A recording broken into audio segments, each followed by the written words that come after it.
Hello, everyone. Welcome to the Times Higher Education webinar, Delivering Effective Digital Innovation in Higher Education to Improve the Student Experience, held in partnership with Perlego.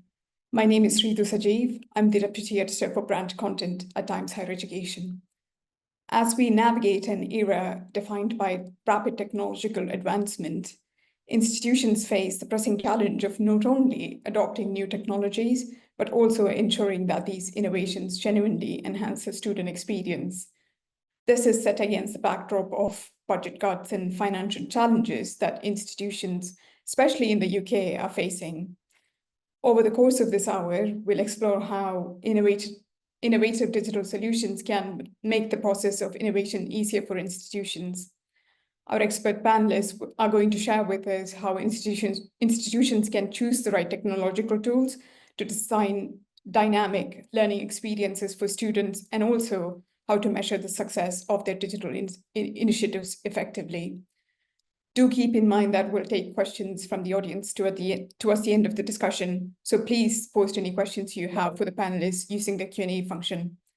We'll also send you a recording of this webinar and a post-event summary article after the webinar. We do have a great panel joining us today. I'll invite them to introduce themselves, starting with Luke. Hi, everyone. Thank you very much for joining. So yeah, my name's Luke. I am from Perlego. If you've never heard of Perlego before, rather than give you kind of a sales pitch, I'll give you a scenario. So when a student starts university and is given a list of texts that they need to read for their course, they would then go to the library, and very often these books are limited by the number of physical copies the library has, and online they're limited by the number of digital copies that are available. And as a result, these students have to source these copies themselves, meaning it costs them money. And in most cases, they'll opt to go without. And the problem with this is they disengage, they're dissatisfied, it can affect NSS. And so often in these cases, they don't continue with their studies. So what we do is we lift those restrictions and instead give completely unlimited access to over 1 million academic titles on over 1,000 topics. And we're finding with this unlimited access, it's more inclusive, it's accessible, and students do more reading as a result. And our data shows their research quality is better as a result of this as well. So a nice way to think about us is like Spotify. With Spotify, if you use it, you can discover music you like, but you can explore genres you'd never listen to. And with Perlego, students can discover content related to their subject area. They can get answers to questions like how do they deal with stress more effectively, or plan for interviews. So I work with universities in the UK, either across the entire institution or within specific departments to implement the Perlego platform. Thank you, Luke. And Graham, would you also introduce yourself and also talk about how you come across or deal with digital innovation in your day-to-day job? Sure, yeah, no problem. Hi, everybody. So I'm Graham Bell. I'm the Director of Digital Education at Cranfield School of Management. My background is primarily in executive education, so worked in that space probably now for nearly 15 years or more, with a technological kind of angle, I suppose. So looking at how we can use technology, predominantly digital technology, in developing those programs and really helping kind of leaders to engage with the content of the program, but also to extend beyond that to engagement, to keep going with their learning over a period of time. So I've worked with in the last 10 years, I've worked with Apple. So I'm an Apple Distinguished Educator, for example, looking at how we could introduce iPads into programs. So we were one of the first organizations to be using iPads with executive participants. So that was quite an interesting program to do. And we've worked with other things. We're currently working a lot, as you would imagine, with AI technology. So looking at how we can utilize AI, how we can embed AI across our faculty groups, and for our students, how we can develop those kind of tools. So we're kind of doing a lot of work in that area as well at the moment. So hopefully I can give you some information around sort of the approaches we've taken. Probably another big big kind of area, or a big thing that we did, myself and the team that I work with, we kind of guided the School of Management through the COVID period, which obviously was a very quick digital innovation swing for a lot of universities. And I've got some specific learning, I think, that we picked up as a team about how to embed those kind of changes and how to try and do the best for students, as well as trying to bring faculty along, which is, often quite challenging when faculty are already really busy. So, thinking about how do you engage them and how do you make sure that they kind of join us on the journey, rather than just seeing it as another pile on their things to do. A little bit about myself. I'm currently studying for a PhD. So my PhD is in leadership and management, as you might expect. But I'm particularly interested in organizational narratives and how they develop, particularly those of the kind of the tech firms. So OpenAI, Meta, Neuralink, those kind of companies. And I guess the interesting angle that I've managed to put on it for myself is I'm utilizing the kind of the narratives of science fiction to kind of try and unpack how some of that happens. So that's me anyway. So happy to kind of take questions as well, as has been said. But look forward to the discussion. Thank you both for setting the stage for the discussion. Before we move on, unfortunately, a couple of our panelists have been unable to join us today, so we do apologize for that. I want to start by addressing the difficult question of financial constraints, how financial constraints are impacting teaching and learning. So I'll start with you, Graham. What's the impact of budget cuts and the volatile financial landscape in the region on teaching and learning? And what are some of the challenges that you find yourself facing?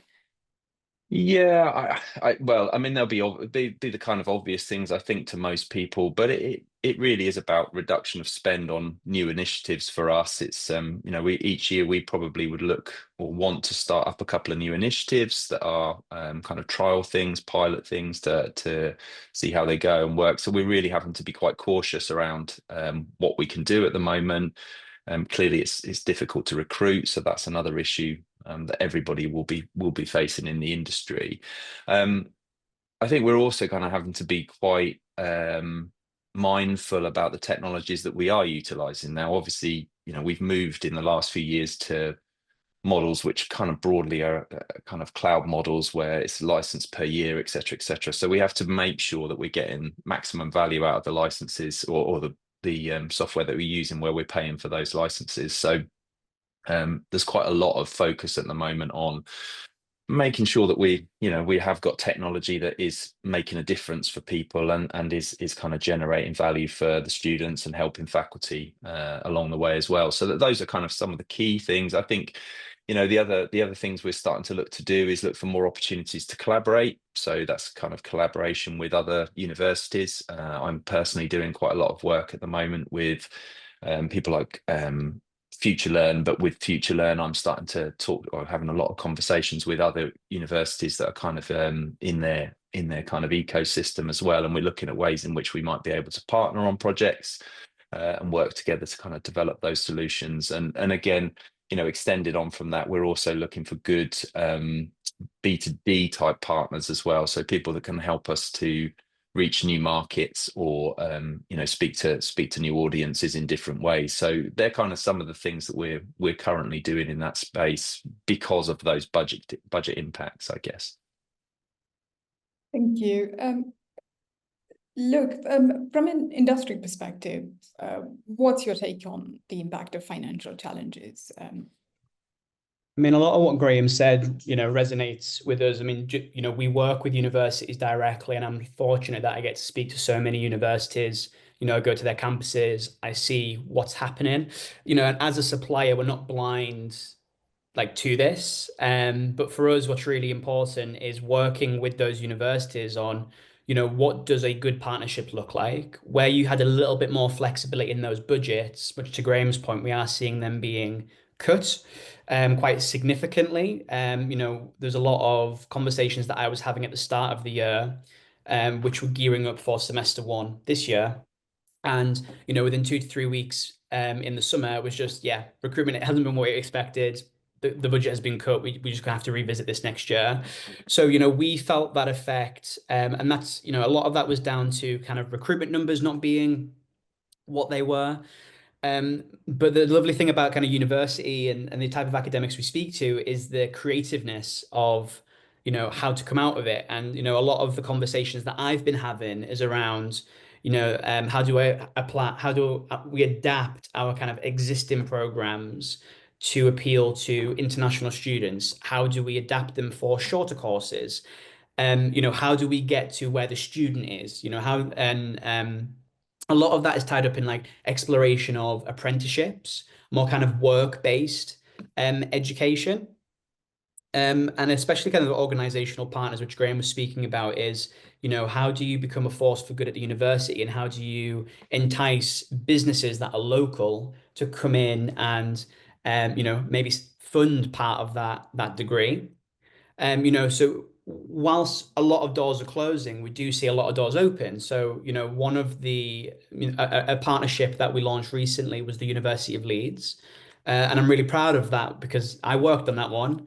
And that's giving access to every student on the platform. So, whilst there's a lot of doors shutting, this idea around like inclusiveness and digital inclusiveness is still very much top of the agenda. So the job that we have as a supplier is how can we work with that university closer to help prove that value, and that might be working across multiple different people and getting their viewpoints. So we have to be really kind of we have to be pushier in some ways. And what I mean by that is like we have to really spell out what success looks like. So it isn't enough that you tell us, okay, we're going to email faculty and we'll get some feedback. Like we have to show what best practice looks like and kind of guide them in some ways to what that looks like. So it's not all doom and gloom, I think. You've both spoken about coming up with workarounds or creative solutions to cope with these challenges. Do you think these financial challenges impede innovation, or maybe provide a inspiration to innovate? Well, you're talking to somebody who has well, if I give you one, I'll give you one example. But I mean, basically, it is a great opportunity to innovate, and it is one of those things that when they used to say about, sorry, this is going back a long way, but they used to say about coding developers that needed to code. The best coding developers were the ones that could get the most out of the smallest amount of memory that was available to them. And I think it's the same with innovation. You don't need a huge budget necessarily all the time to be able to try things, to do things. My kind of go-to example on this is, and I'm hoping my finance director isn't on the call, but I used to basically pay £7.50 a month, I think it was, because I got a 50% off code from the internet to put Zoom on my corporate credit card. And I did that because in terms of what we were trying to do at the time was to figure out, we delivered a lot of exec ed webinars and things like that. So we're on the platform, this kind of platform now. And we were using an old platform that wasn't very good. We thought there was something better out there. So essentially we stuck Zoom on £7.50 on the credit card a month. We started using it. We started playing with it. We ran it with a few clients in a kind of a trial and pilot mode. They really liked it. And I mean, the kind of the shortened version of the story is COVID hit, and then we were in a position to basically roll out Zoom really, really quickly to essentially help our kind of school manage through those opening few weeks and months of the pandemic. And largely that was because we've been spending £7.50 for probably about a year on the credit card. So you don't always need a huge amount. You do probably need a bit of flexibility and creativity in terms of how you do some of these things. And possibly, I mean, to Luke's point about partners, you possibly also need some kind of flexible partners, because it wasn't that we weren't talking to Zoom about the potential of buying more licenses. We were, but we just hadn't kind of reached the point where we needed to do it. So, Zoom were great in offering us support and help, even though I was spending a relatively little amount of money, because they could see the potential in the future. So, I think it doesn't have to be all like that. I mean, the other thing, that I would add to this as well is we kind of pivot towards our kind of B2B space, working with businesses, and again, Luke touched on this point. we kind of working closely or building relationships with corporates around our exec ed provision, certainly in terms of our digital offer. That's very popular at the moment in the B2B space. Again, probably because budgets are tight everywhere. And so, it's about being flexible, being a bit creative, looking for opportunities and having that kind of right mindset that I'll just say it how I see it, but it doesn't always necessarily follow all of the university rules that you might be set. I think sometimes you have to duck and dive a little bit around them to get the best outcome for everybody. But I won't say any more than that. I'll stop there.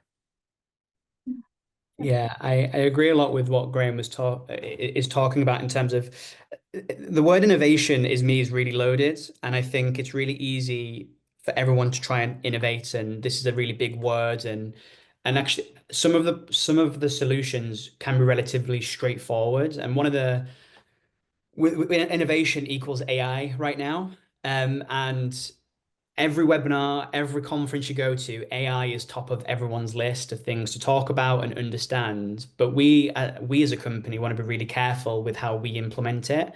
And so we don't necessarily believe as a company AI equals innovation. It can be a really powerful, a really useful tool.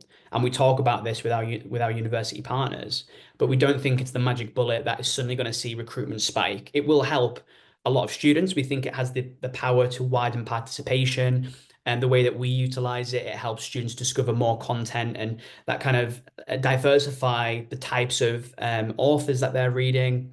In that respect, that could be classed as innovative. That is a really powerful next step for students. But we're quite fortunate and we have a lot of data on our users. So if you go to perlego.com, you can sign up as an individual user and you can tell us where you study. And from that data that we get, we can see these wave of changes and learning habits of students at their respective universities. And during COVID, we saw a spike in content being opened around mental health. Naturally, a lot of people were at home, didn't know how to deal with it. And so these are things that we can communicate to these universities that work with us and don't work with us yet. So what we're seeing at the moment is a spike in things in study skills related to employability skills, in relation to, we're seeing an increase in gender studies, for example, across certain universities. And so with this data, we can help identify for those universities, are you looking in this area? Do you know your students are accessing this type of content? This is where their thoughts are. This is where they're thinking. This is where they're studying. Because if it is an area that's not well catered for, then that helps build a business case for that university. And that can be seen as quite innovative, because then you can start bringing in people that you would. So Perlego, as a digital library, we naturally get pushed to libraries. But actually, as a platform, we have benefits with heads of departments, student support services. And so when we're able to talk about this data, do you know your students are are reading a lot more mental health content than other universities? Then that allows that library to bring in other stakeholders and other people that helps build that business case to be able to run these types of pilots. Thank you. So how much do you think the institutional culture make sure that the universities receive these solutions well, in your experience, Luke? Does it matter whether they are committed to innovating the student experience, or is it something that they're receiving well when you provide these solutions? So are the universities receptive to our potential platform? Yes, the innovative solutions that you're proposing. Yeah, I mean, in some cases, no. Some cases, money doesn't lie. If you haven't got the money, you haven't got the money, which is fair enough. But for us, it's really about just educating the people that could potentially use our platform, because it might not be right for them right now, but it could be right for them in a year's time.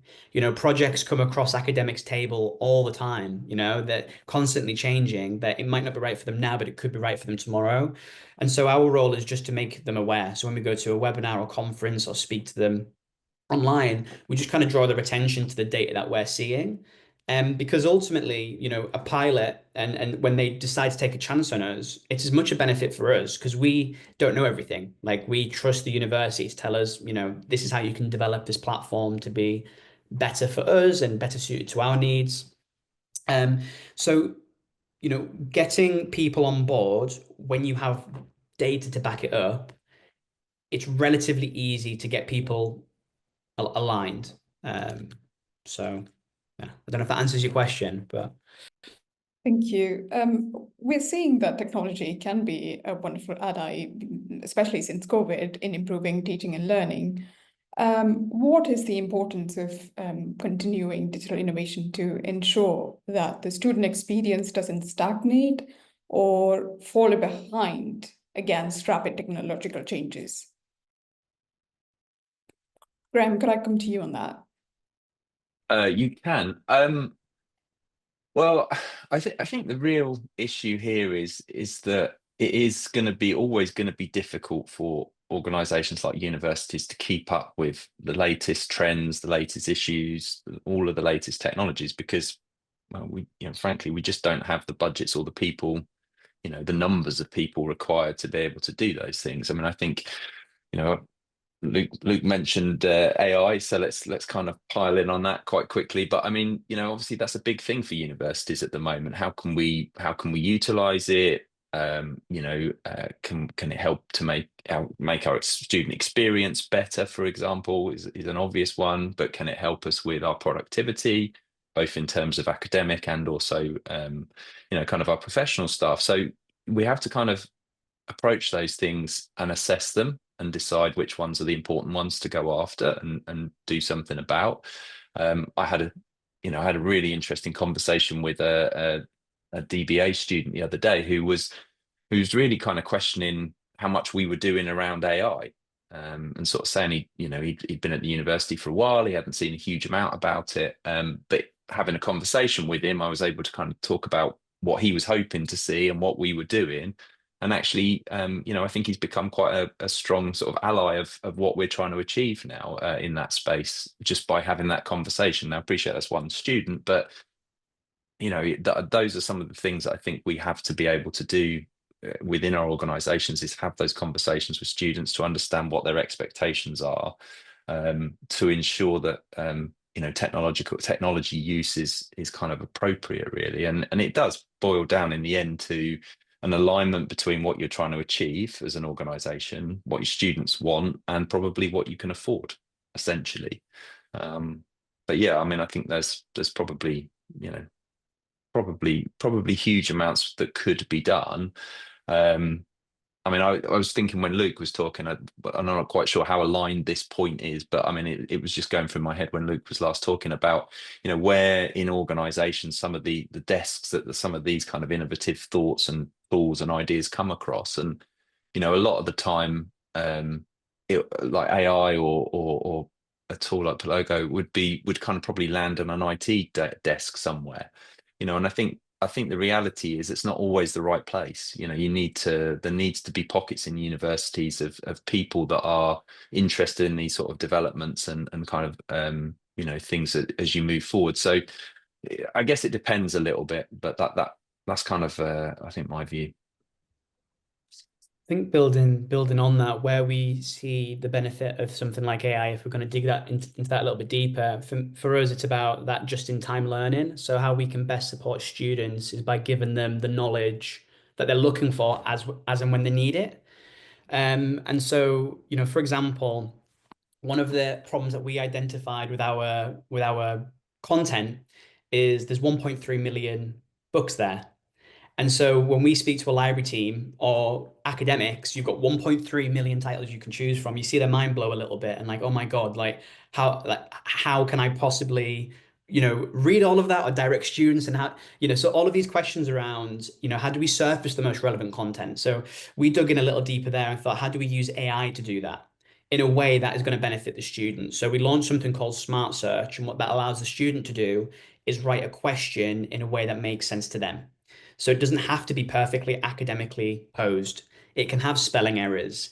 Because very often I speak so much that I sometimes forget the point I'm trying to make. And, you know, we've been there when we're doing a weekly shop, or we're doing dishes, or we just got that kind of, a thought will pop into my head when I'm watching TV, like, oh, I need to look at that later.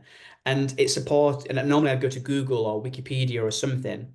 But now the student has an academic resource they can go to, where they can type in a question in a way that makes sense to them, and be provided references and excerpts. And this isn't like a summary, which we know is a bit of a contentious subject. You know, we still want to maintain that pedagogic value when it comes to the tools that we release, but you know, it does help those students from widening participation backgrounds. It helps those students, those mature students who are returning back into education, who might not know how to perfectly craft an essay, who might be retraining and need that foundational level of knowledge.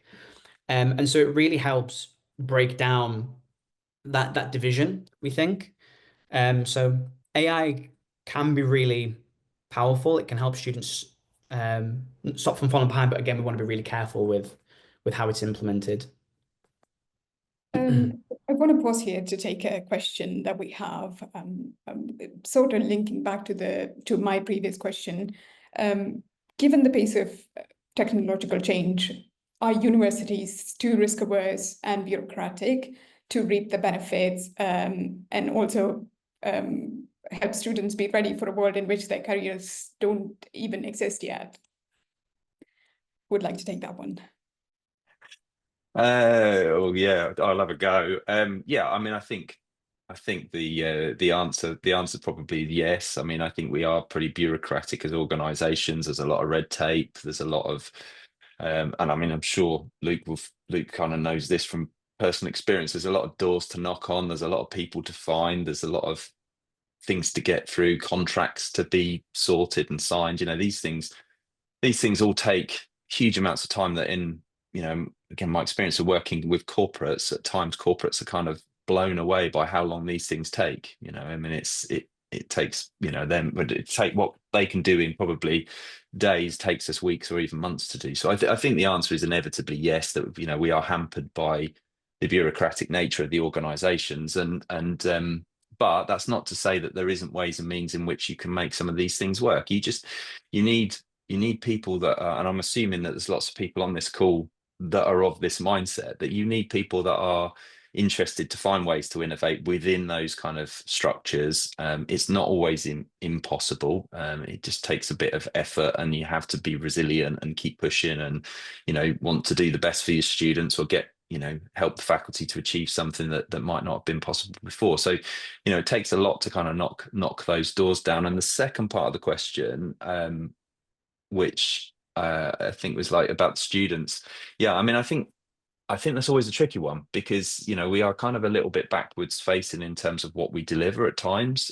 You know, so again, industry is always looking for something that's kind of the moment. So there's, again, you know, we come back to AI, but industry is looking for people that have got skills in AI. Are we really teaching lots of programs around AI at the moment to a wide enough range of students? Possibly not. Probably not. And so, you know, that there are things that we really need to think about. And then, you know, there are also, you know, external forces knocking at our doors are now saying that they have got the ability to do these things. So, you know, I've mentioned FutureLearn already, but we've got the likes of FutureLearn, Coursera, etc., who kind of will have the platform and the capability to have programs on their kind of LMSs, which allow students to get some of those skills that industry are looking for. So I think we have to find ways in which we can adapt ourselves to make these kind of things work. But I suppose my kind of old kind of phrase that gets used probably far too much is the one about begging for forgiveness rather than permission. And I tend to kind of take that approach quite a lot. It helps to some extent, I think. Thank you so much. Graham, you also mentioned about the need for making sure that technological tools are aligned to student needs and institutional goals. So what are some of the strategies that we can use to make sure that is institutions are choosing the right technology when they're selecting the technological tools that they're going to use?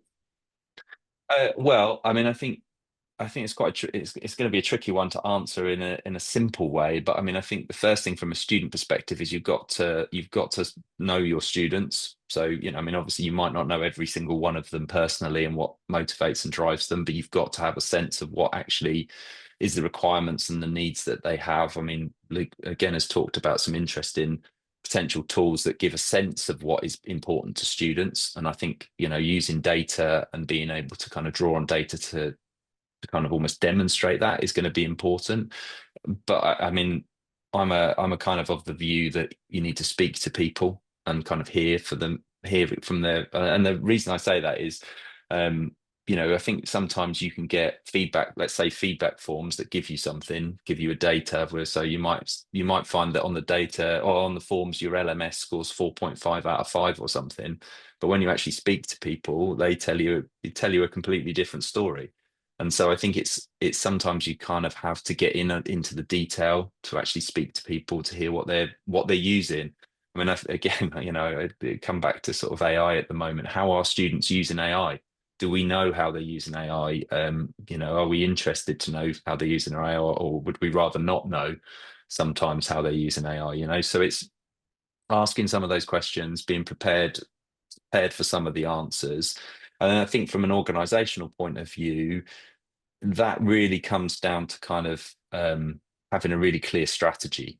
You know, what's the strategy around technology? You know, what are the strategic goals of the organization? And then having somebody that can interpret kind of what that strategy is, and then how technology maps against it. I mean, for example, we're having a debate at the moment around how AI fits into our strategy. For example, nobody would be surprised to hear that, but we don't believe it should be something that sits as its own separate strand. It has to be something that's embedded across each element of the strategy. It can't be something that we just think of sits over here on its own and not embedded across. So I think there's a lot of hard yards involved in kind of doing these things. It's not as straightforward as just kind of looking at some sheets and hoping that the data that is presented to you kind of gives you everything you need.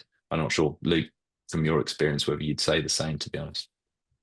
Yeah, I would. I mean, from our perspective, when we speak to universities, you know, we've got a duty of care really, because we know how hard it is to get buy-in from people.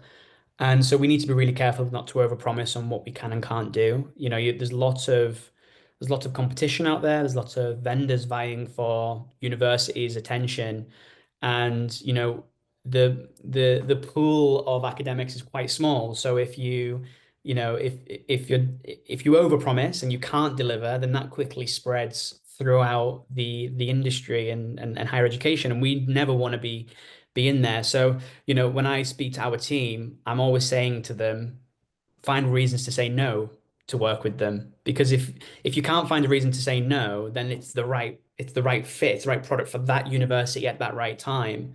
And we find the relationship is much better. You know, we do pilots, we position pilots, but we also need to be careful with, you know, a pilot can be a nice safe word. You know, if you go back to your boss and you want some money to pilot, don't worry about it. And it's that non-commitment, which is great, you know, you can come out of it. But we found actually when we ran a recent pilot that when we did a survey with the academics, 100% of them said we absolutely love Perlego, use it all the time, but we didn't recommend it to our students because it was a pilot, and we didn't want to recommend something that was then going to be kind of pulled away after a year. And so pilot can be great, but it can also be detrimental. But then also talks around the disconnect in terms of how it's being positioned to us and how we position it to who we're working with, and then how they're positioning it internally. It's not this mandated service, and it's not seen as a university priority that this is what we're going to do and this is the type of feedback we're looking for. So do try and get your students on board. So you know, it's yeah, that's my answer. Thank you. Coming back to Luke's point about accessibility, so when you're piloting new tools, how do you ensure that the technological tool is accessible and beneficial to all students, considering the varying levels of digital literacy among students and faculty members?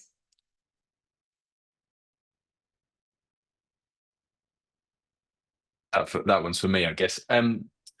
Yeah, I mean, I think firstly, you've got to pick the right partners. So that's kind of critical. You know, you need to make sure that the partners you're working with take these kind of things seriously. You know, because there is a lot of tools out there that we could all jump on and utilize, but you know, it has to be something that's at the forefront of our decision making, because ultimately digital tools should be accessible to a great majority of people. I mean, I think you know, the question about having a digital divide is very true. You know, there is a lot of the work that we're doing at the moment, for example.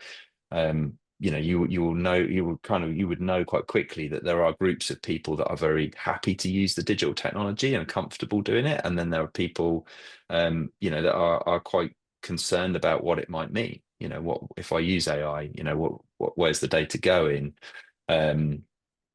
You know, that kind of thing. So you know, I think we have to think about how kind of each of these technologies does add value, rather than it being something that's just another tool for people to have to try and get their head around. I mean, I think, you know, you know, it's just the reason I paused a little bit there is because my brain was worrying about my PhD, which covers a little bit of this sort of topic. And you know, I was thinking about some of those things, and you know, we really do have to make sure that ultimately, you know, we don't keep loading new technologies all the time onto people, because you know, you just get your head around one technology and the next one comes along, and actually the expectation is that we have to kind of jump on board with that. And you know, recently we did a webinar series on how AI is going to impact the future of work, and Professor Emma Parry, she was saying, you know, really that AI is not, in her view, AI is not going to replace jobs as such, but what will happen is that the jobs will be taken by people that really know how to use AI and use it well. And so actually, that's kind of where we need to focus our attention, on making sure that people are comfortable with the technologies and can use it.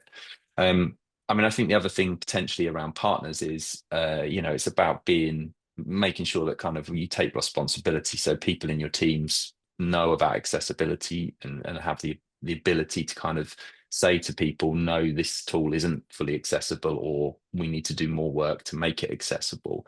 But again, you know, that probably has to be done on an individual tool basis, to make sure that each one you know, adheres to the kind of the rules. So, you know, there's no easy answer. These are kind of hard things that universities have to deal with, in amongst budget cuts, in amongst shortage of staff.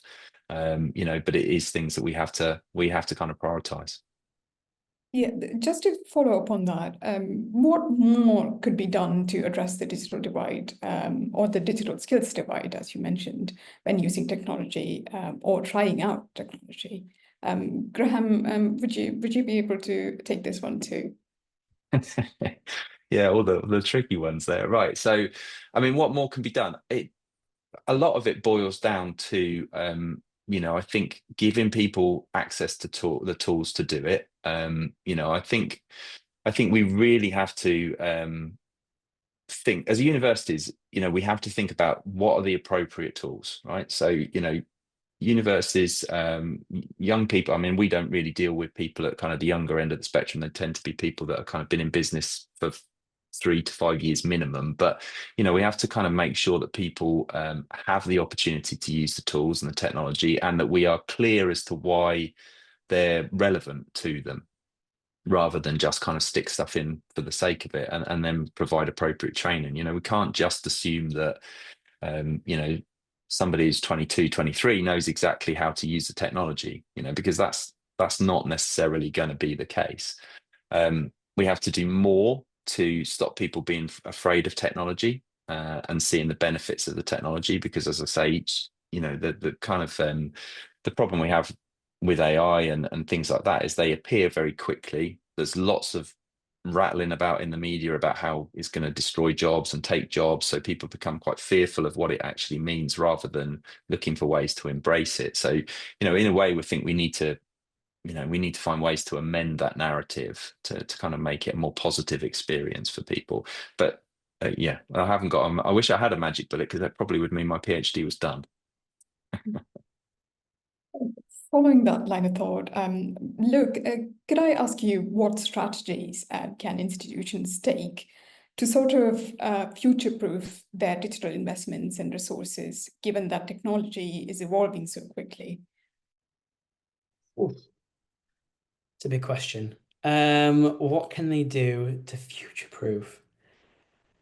I mean, what we're seeing in terms of kind of trends is it's all underpinned by big data. I know last year when we went to a lot of these, a lot of kind of in-person events, a lot of the kind of the CIOs that I was speaking to were just trying to build a more robust data pipeline to get a better understanding. Each platform is very different in terms of how it presents data, the type of data it presents, how and whether that's things like counter compliant, for example, and then actually what does counter compliant mean, and so I know a lot of what we're seeing at the moment is trying to build this kind of digital health for a student, and I think really that's where a lot of investment should be. That's certainly something that's really of interest to us, is how do we measure the academic health of a student? How do we preempt a student that is at risk of non-continuation, or how can we preempt, because a lot of the student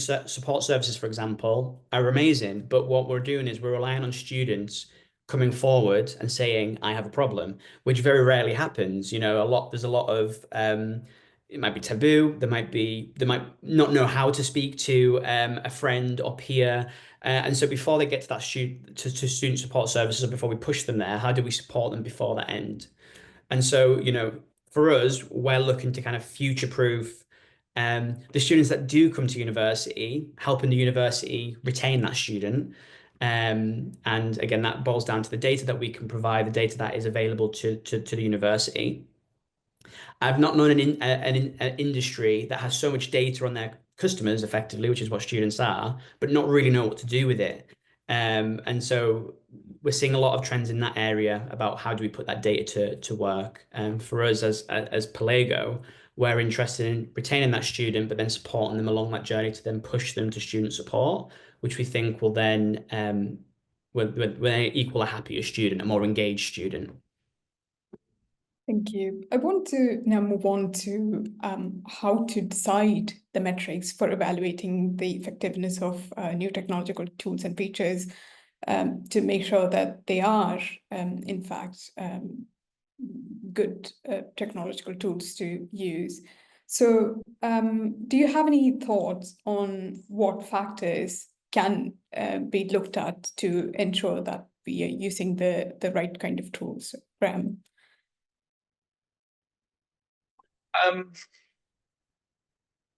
We don't. I mean, I'm just thinking about how we would measure that. I mean, I think engagement is the obvious one. Are we getting students engaging with the platforms and the technologies? I mean, again, it's a little bit tricky to sort of say exactly how we would measure it, because I mean, some of the big technologies like the LMS, the students don't have a huge amount of option to use or not use. It's there. It's got all of their sort of data in, and they have to. So.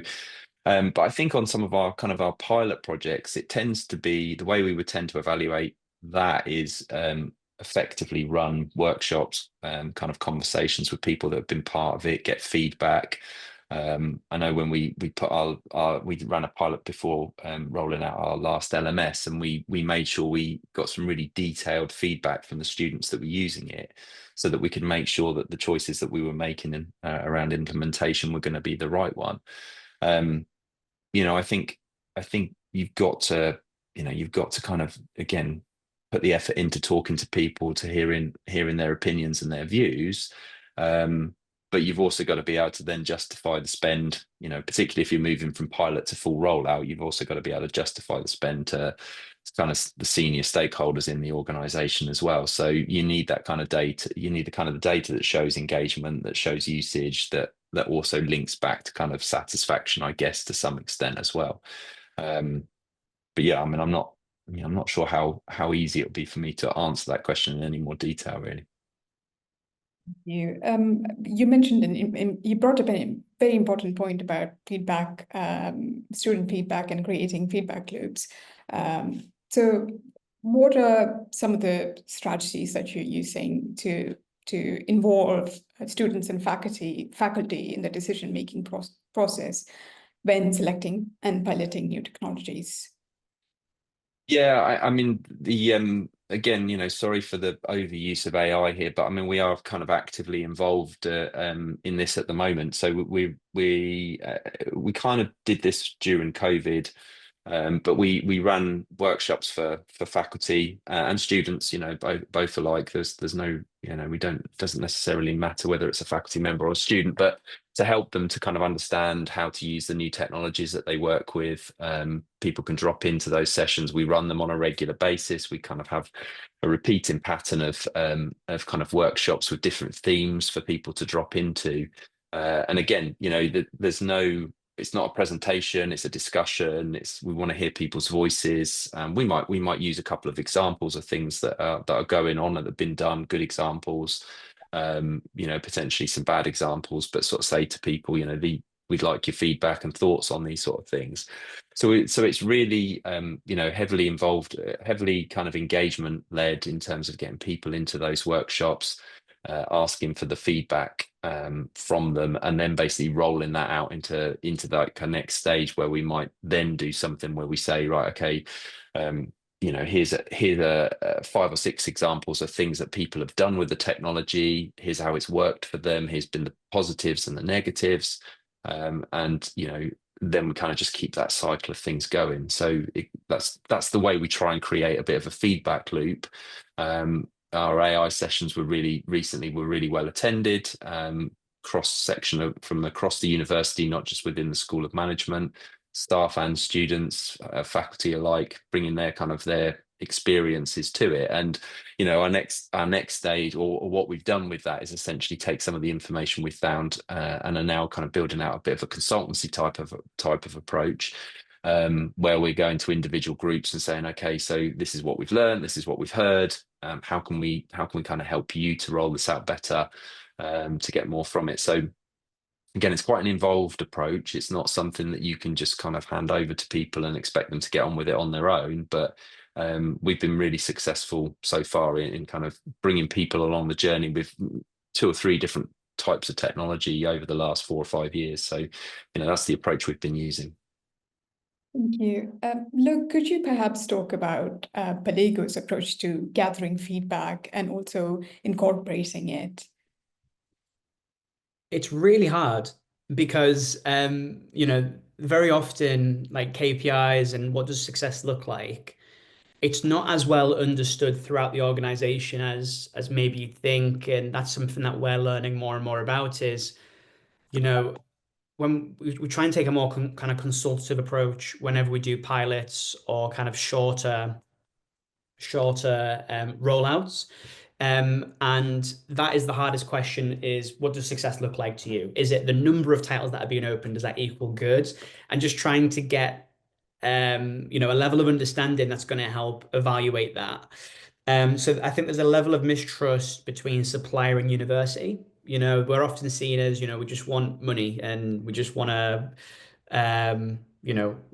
just want to get money. And, whilst that might be true, we are a business after all, but we also want to make it a success. We want our university partners to say this worked really well and it's going to work really well for my colleagues at this other university, and we find it kind of that kind of good vibes multiply, right?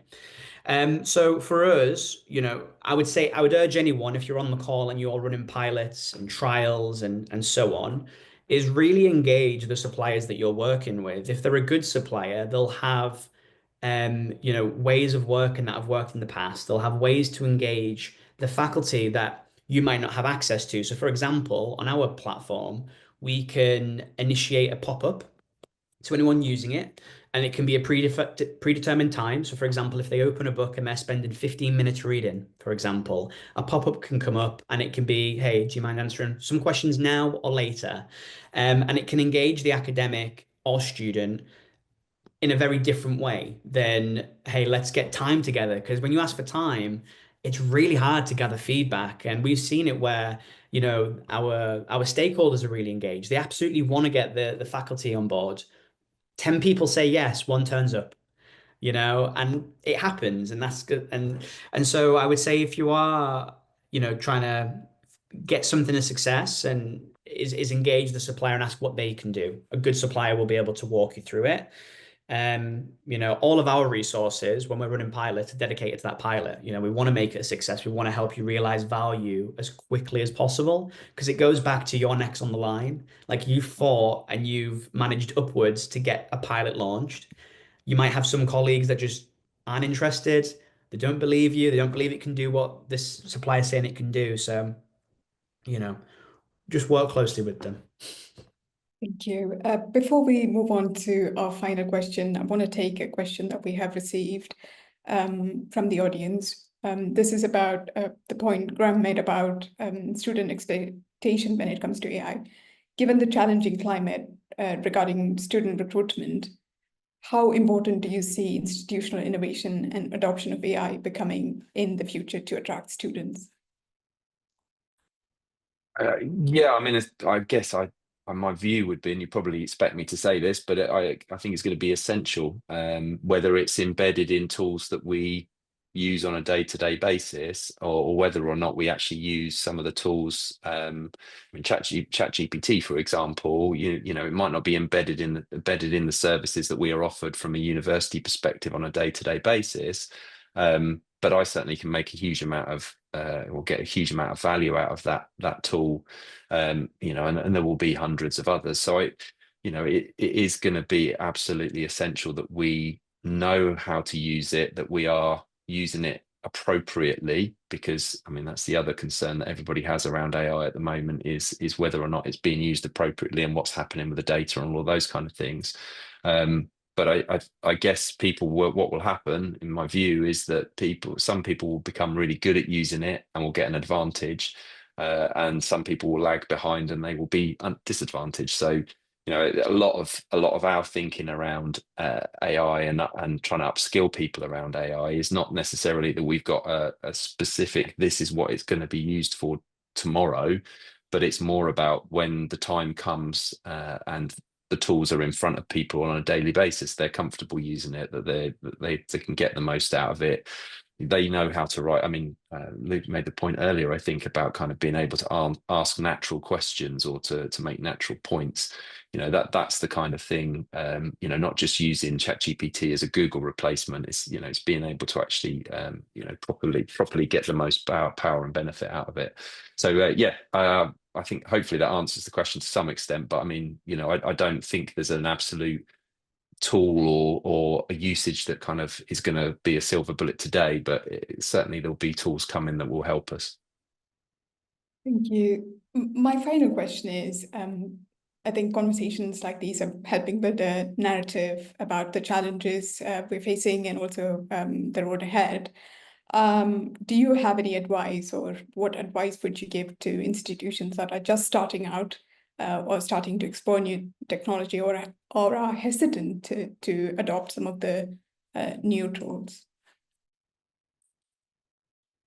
Well, so my kind of always my advice would be start small. You know, we've talked a little bit about pilots and what does a pilot mean and all of those kind of things, but you know, a pilot to me is something where you kind of have a very defined boundary. You know, you keep it relatively closely managed so that it's not something that grows and grows and all of a sudden you find you need 1,000 licenses to support what you're trying to do. You know, there's always a danger that it kind of spirals out of control, but that you can actually at least manage the group of people and speak to the group of people that you're working with. And you know, I've kind of I've worked with companies before that have refused to do pilots, or at least we haven't worked with them, but we've kind of talked to them and they've refused to do pilots and said, no, you have to license your whole organization, or at least a kind of a significant part of it for us to work with you. And it just becomes impossible because we don't have the budgets, we don't have the capability to scale that quickly, and we couldn't prove that a project was going to be successful before we started in that way. So, you know, my kind of advice is start small, have a core group of people that really understand what you're trying to achieve, select the right programs to run it against.